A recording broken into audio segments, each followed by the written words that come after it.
Dia mengeluarkan lidah panjangnya dan mencoba menjilat-jilati wajahku.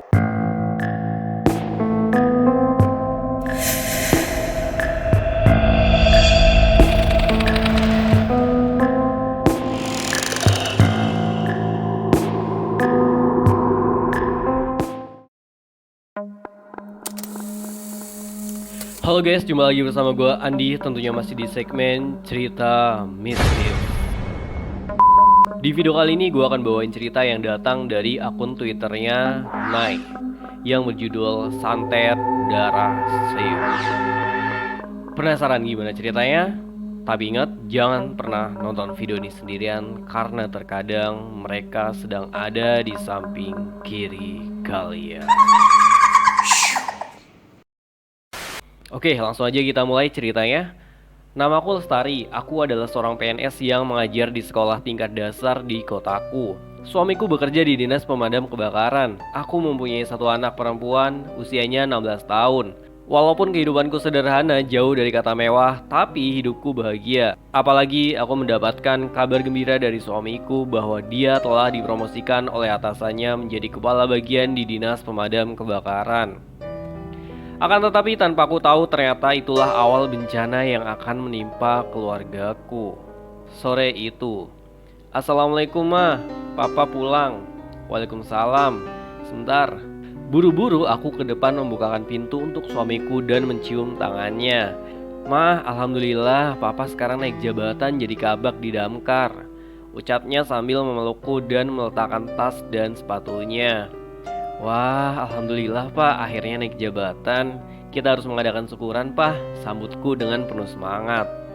Iya mah, nanti hari Minggu kita akan syukuran ya. Kita undang keluarga, teman-teman kerja papa dan tetangga-tetangga sekitar rumah ya. Siapa? Nanti mama siapkan semuanya ya. Hatiku girang tak terhingga. Bagaimana tidak? Belum genap 2 tahun suamiku naik jabatan. Sungguh prestasi yang membanggakan. Hari Minggu pun tiba. Aku dibantu keluargaku mempersiapkan acara syukuran yang akan diadakan sore hari. Ketika berbincang-bincang dengan keluarga dan kerabat, sekilas aku melihat ada seseorang yang terus memandangiku dengan tatapan dingin tanpa ekspresi. Aku tidak tahu siapa dia. Apakah salah satu teman dari suamiku? Aku mencoba menyapanya, akan tetapi dia tidak membalas sapaanku. Sombong sekali orang itu. Umpatku. Aku pun bersikap cuek dan kembali melanjutkan obrolanku dengan kerabat-kerabatku.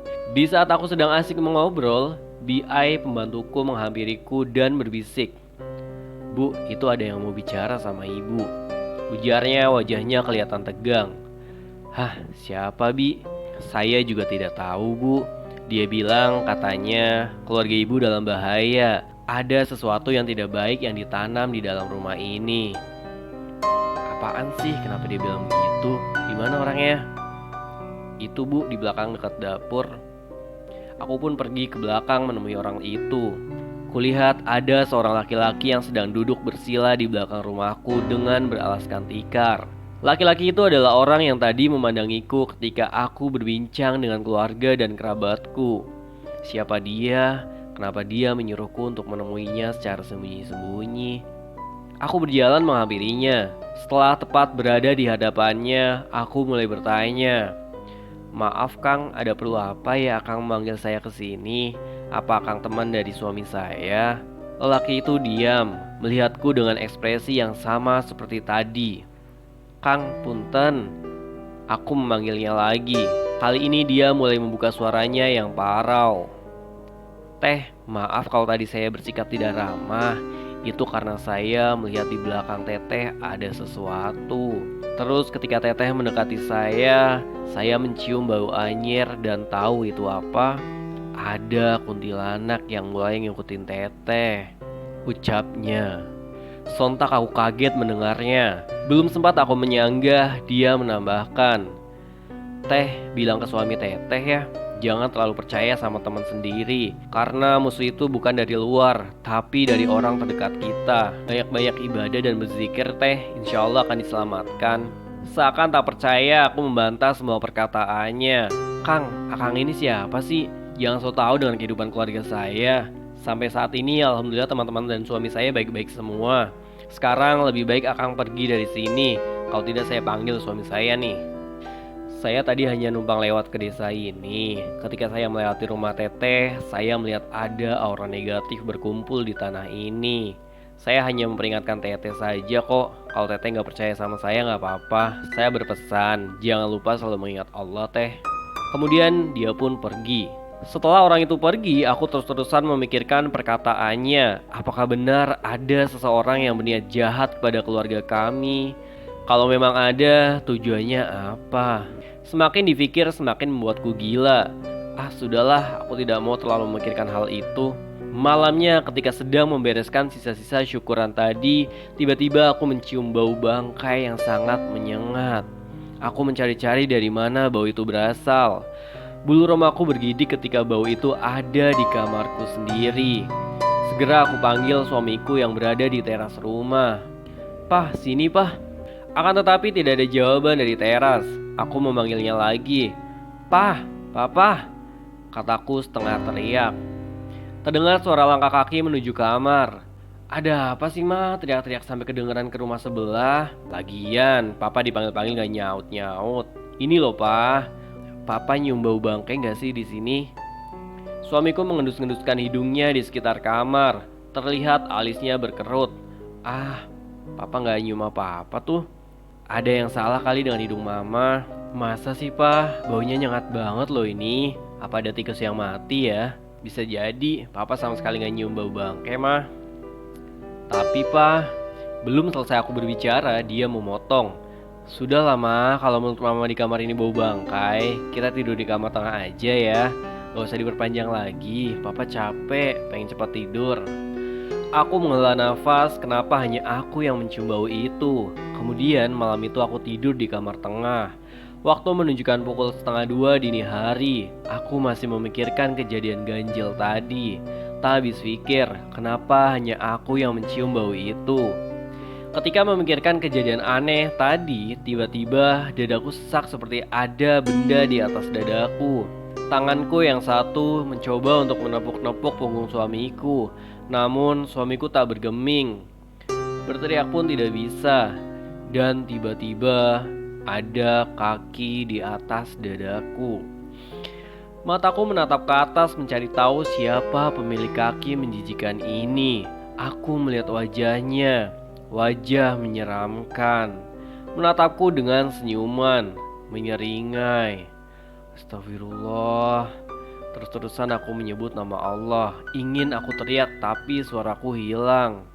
Aku hanya bisa membaca doa dalam hati. Sedikit demi sedikit rasa sakitku berkurang. Dan alhamdulillah kaki itu sudah tidak ada. Aku bernafas lega. Tiba-tiba dari atas menetes sesuatu jatuh ke pipiku. Cairan seperti lendir berwarna hitam. Cairan apa ini? Segera aku membersihkan pipiku. Posisiku masih terbaring. Kemudian wajah menyeramkan itu ada di hadapanku. Jarak kami 1 jengkal tangan. Mulutku terkunci. Aku tidak bisa menggerakkan tubuhku. Dia mengeluarkan lidah panjangnya dan mencoba menjilat-jilati wajahku. Aku menutup mataku sambil tetap membaca doa sampai Astagfirullah, Allahu Akbar. Aku terbangun. Mimpi keringat membasahi tubuhku. Mimpi macam apa itu? Baru kali ini aku mimpi tampak seperti nyata. Tanganku gemeteran. Aku melihat suamiku masih ada di sampingku tertidur pulas. Keesokan harinya tubuhku lemas tak bertenaga. Kepalaku sakit terasa ingin pecah. Seperti ada sebuah batu yang berada di atas kepalaku. Terasa berat dan sangat sakit. Badanku pun mengalami panas tinggi mencapai 40 derajat Celcius. Membuat tubuhku terasa nyeri dan kesakitan. Keluargaku berpikir kalau aku memang sedang sakit medis pada umumnya.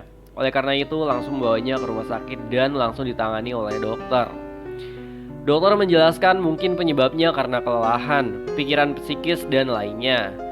Pulang dari rumah sakit sekitar pukul 9 pagi.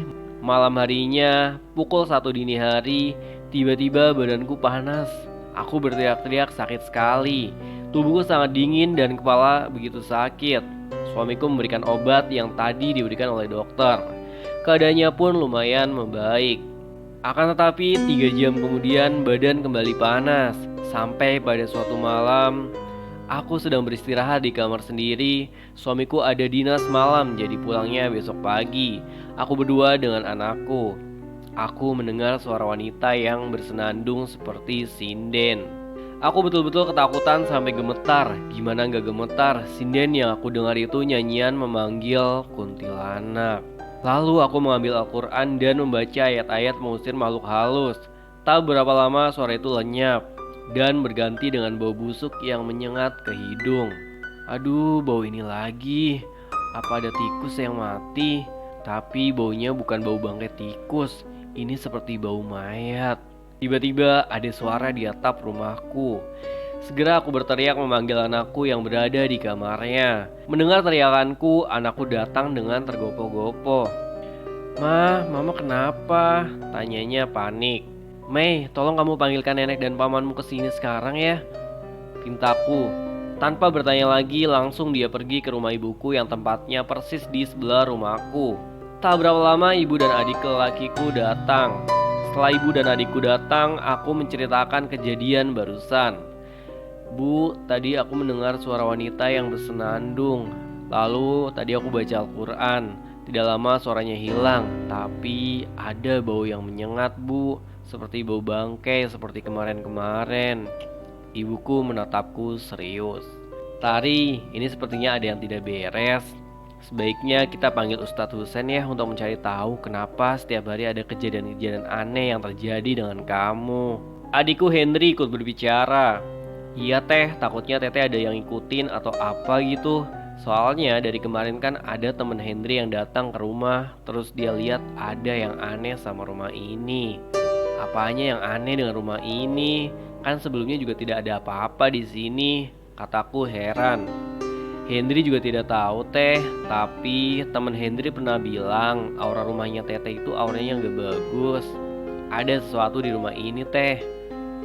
Aku terdiam mendengarkan perkataan ade dan ibuku. Otakku mulai memikirkan kejadian-kejadian ganjil yang aku alami beberapa minggu ini. "Saran Ibu Tari, kita panggil Ustadz Husen ya. Kita cari tahu ada apa sebenarnya." "Baik Bu. Tapi Bu, malam ini Ibu tidur di sini ya Bu. Tari takut Bu.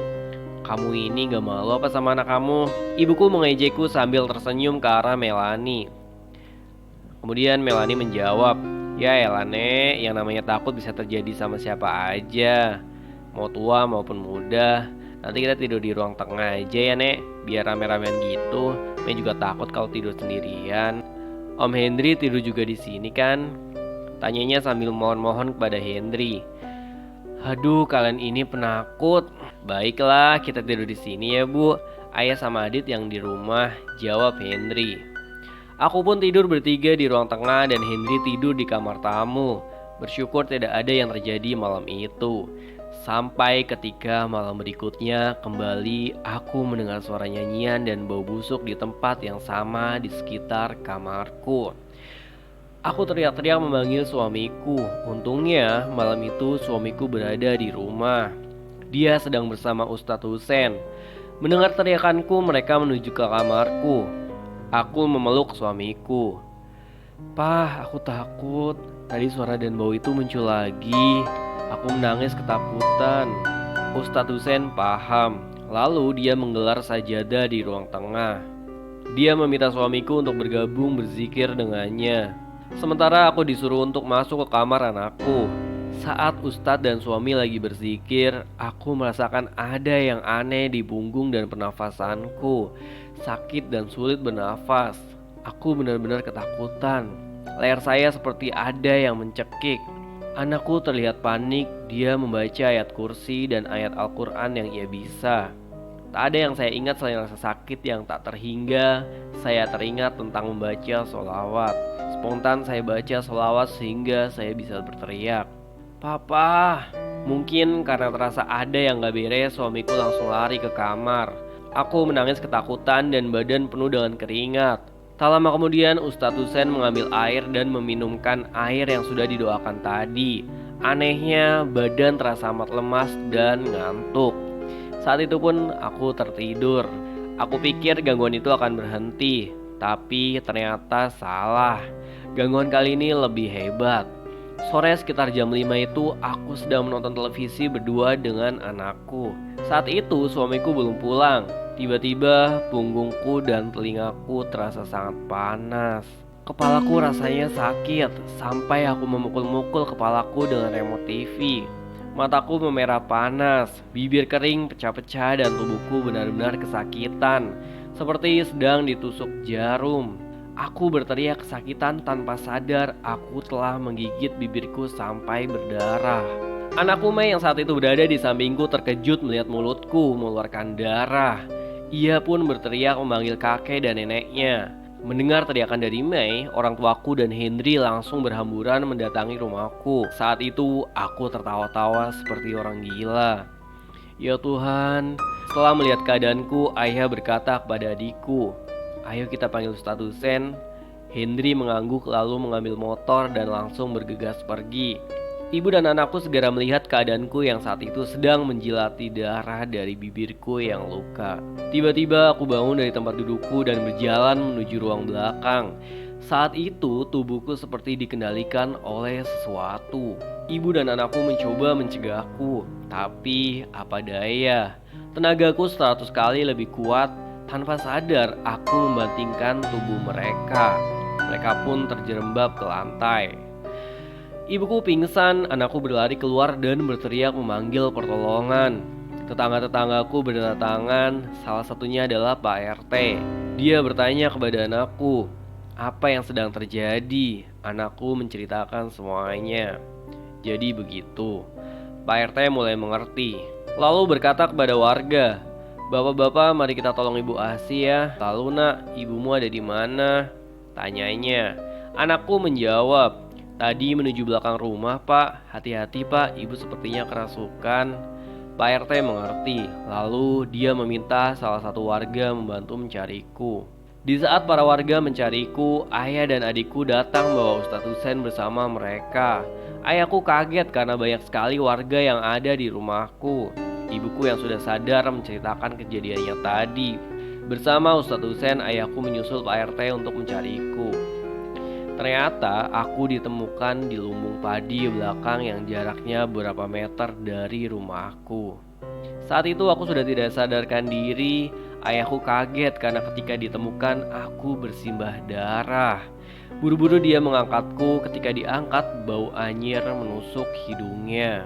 Astagfirullah, bau amis sekali. Darah siapa ini Pak Ustadz? Dia bertanya kepada Ustadz Husen yang terus mengucapkan zikir. Ustadz Husen menjawab dengan wajah panik. "Ini sudah keterlaluan Pak. Teh tari ini sudah disantet dan santetnya mematikan. Darah ini adalah darah teh tari." "Hah, darah teh tari? Tapi saya tidak melihat adanya luka Pak di tubuh tari," tanya ayah sambil memeriksa tubuhku. "Kita bicara di rumah saja ya Pak. Sekarang kita bawa teh tari ke rumah. Saya minta semua warga ikut berdoa dan mengaji nanti sore." "Baiklah," jawab ayah.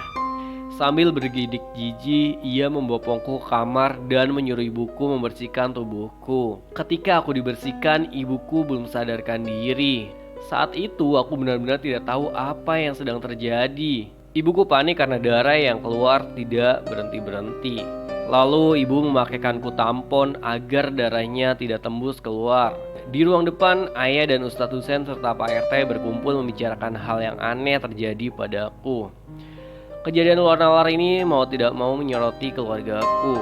Sekitar jam 8 malam suamiku pulang. Dia terkejut banyak orang yang mengaji. Buru-buru dia parkirkan motornya dan masuk ke rumah. Didapatinya aku sedang terbaring lemah. Lalu dia bertanya kepada ayah dan Ustadz Husen yang ada di halaman belakang, "Pak, apa ada acara pengajian malam ini? Kok di rumah ramai sekali?" tanyanya sambil bergantian memandang ayah dan Ustadz Husen. Ustadz Husen menjawab, "Ruth, ada yang mengirim santet ke keluarga kamu. Saya yang menyarankan agar warga di sini mengaji karena hal itu bisa menangkal santet itu untuk sementara." "Siapa yang melakukannya Ustadz?" "Entahlah. Jujur saja ilmuku tidak sampai kalau harus melawan santet ini. Saya sarankan agar kamu datang ke guruku di kota C dan kota B kalau bisa secepatnya Ruth, karena santet ini mematikan." Suamiku terdiam beberapa saat. Mendengar penuturan Ustadz Hussein, suamiku kaget bukan kepalang. Siapa orang yang selama ini tidak suka pada keluarganya, tapi pikirannya buntu. Dia tidak bisa berpikir siapa orang yang sudah tega mengirimkan santet mematikan itu kepada aku. Lalu ia bertanya, "Pak Ustadz, kalau memang sekiranya istriku kena santet, bagaimana cara mengatasinya?" Begini Mas Rudi, seperti yang sudah saya bilang tadi ke Pak Pram, mertua Mas Rudi, saya tidak bisa mengobati orang yang terkena santet. Saya hanya bisa membacakan doa-doa saja untuk menenangkan yang tari sementara. Kalau untuk menyembuhkan apalagi mengusirnya, ilmu saya belum tinggi. Tadi saya sudah hubungi guru saya.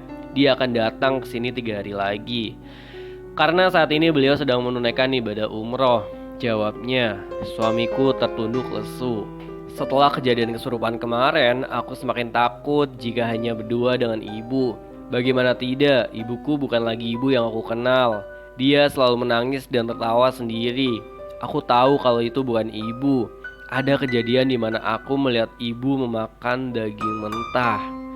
Malam itu aku terbangun karena ingin ke kamar mandi. Kamar mandi di rumahku ada 2. Yang satu di belakang dekat dapur, yang satu lagi samping kamarku. Aku ke kamar mandi yang terdekat dengan kamarku. Setelah aku keluar dari kamar mandi, tiba-tiba terdengar suara piring jatuh dari arah dapur. Antara kaget dan penasaran, aku mengecek ke dapur. Dengan hati-hati, aku berjalan ke dapur.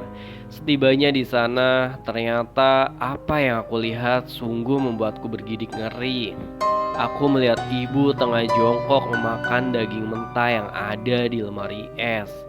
Darah berceceran. Entah darah apa, apakah dari ibu atau daging mentah yang kini ada di mulut ibu. Aku beringsut mundur. Aku takut. Sial, ibuku melihatku. Mulut berdarah dan bau amis, dia berdiri membungkuk. Kepalanya menghadap ke atas, namun matanya melihatku melotot. Dia menyeringai. Dia berjalan membungkuk mendekatiku. Astagfirullah. Segera aku berlari memanggil ayahku dan mengedor-ngedor pintu kamarnya. Pah, buka pah, cepat. Sesekali aku melihat ke belakang, takut ibu mengejarku. Dan benar saja, ibu mengikutiku. Aku berteriak, "Papa." Akhirnya ayahku membukakan pintunya. Dia terheran-heran melihatku menangis. "Ada apa, Mei? Kenapa teriak-teriak? Kamu menangis?" Tanyanya heran. "Pak, aku lihat ibu sedang makan daging mentah di dapur. Lalu ibu melihatku. Dia mengejarku, Pak. Aku takut sama ibu." Tangisku pecah karena takut. Ayahku mengerti ketika dicek di dapur, ternyata ibu masih di sana dan memakan daging mentah. Ayahku mendekat tanpa takut membacakan ayat-ayat mengusir jin.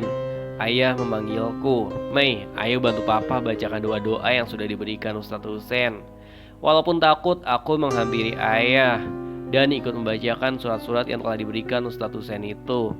Ibuku terus-terusan berteriak, "Kurang ajar kau, panas." Teriakan ibuku mengagetkan anak tetangga rumah yang kebetulan sedang berkumpul. Mereka berbondong-bondong datang ke rumahku. Beberapa di antara mereka ada yang membantu ayah memegang tangan dan kaki ibu yang meronta-ronta. Sebagian lagi ada yang memanggil Ustadz Hussein dan Pak RT.